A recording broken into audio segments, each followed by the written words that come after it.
Next, I want to go to Jaime Henriques. He's joining us from London. He's a marketing consultant based there, a former researcher for the firm Context as well. He joins us now live. Thanks for coming in. Thank you for having me here. It's a pleasure. So, Jaime, tell us just broadly, how much of a bump do sponsors get from the World Cup? It's amazing. For example, if you compare with the last World Cup, you had about 3.2 billion people watching the World Cup. From those people, 80% watch at least 20 minutes of the games. So it's a maximum exposure for any brand to be in front of the consumers. And it's not just the exposure, it's an emotional game that people get involved in all classes of the society. And that's the big opportunity for brands to get that emotional connection and be in front of the consumers and all the people that they want to achieve and then they want to get exposure for. So I understand about this emotional connection. I also understand that FIFA actually implemented a new marketing strategy in 2006.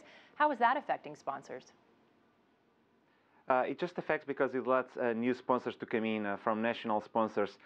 They have increased their revenues more than 30% since 2006. And they create 3 tiers, which they have their partners on the tier 1, and then they have their sponsors for the World Cup, which let their global coverage. And then they have the national sponsors, which let new sponsors to come in and get exposure as well to consumers, leading for FIFA to increase their revenues coming from the sponsors. They generate about 4 billion in revenue, and from 1.4 billion comes from sponsors. So they've sort of widened the tent then for sponsorship, but is it an advantage, though, to be an official sponsor?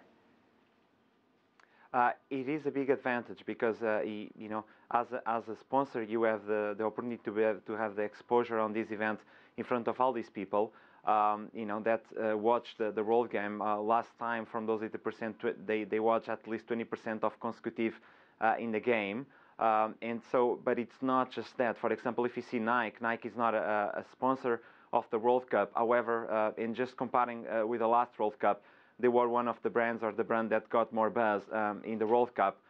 And this season, the same thing. So it's not just they don't need just to be the sponsor. They are sponsors of players, and those players, for example, more than half of the players, they play with Nike boots, and they have more than 10 teams that they have their products. So the Nike is, for example, one of the brands that have more products at the World Cup, and they get more exposure. For example, for that, and they are not World Cup sponsors. Not the only way. However, you know, being a World Cup sponsor, it gets maximum exposure. It's a big opportunity for them to be in front of more than 3.2 billion people. Sure, absolutely. Well, what avenues are advertisers using this year that they didn't have access to in the past? They are doing, you know, it's just a trend, even for most social media, anything that allows them to have interaction with consumers, more than just the TV advertising. They are just using as well marketing guerrilla. They allow them, for example, using it in the incremental use of Facebook and other platforms as sharing videos and pictures to get that exposure. People, you know, that share all those moments, they want to be there with the people on those moments. And that you can see, for example, Facebook, Brazil is their second biggest market. So brands are aware of that use of people, and they want to use and they want to be part of that. They want to use social media as well to help them achieving that, as well with other platforms. If social media is the sort of it thing right now for advertisers, do you have any sense of what the next big thing is?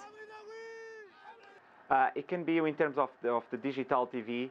In terms of streaming video, more and more people are watching the games just in their computers online. People don't watch more. A lot of times they don't watch the games in front of the TV as they did, for example, 10 years ago or 5 years ago. So the video streaming, it's a big thing, and then will impact more. For example, you might see Facebook with video streaming in the future, and streaming games, or even YouTube. Because those are the platforms that people want to watch the games and that they follow.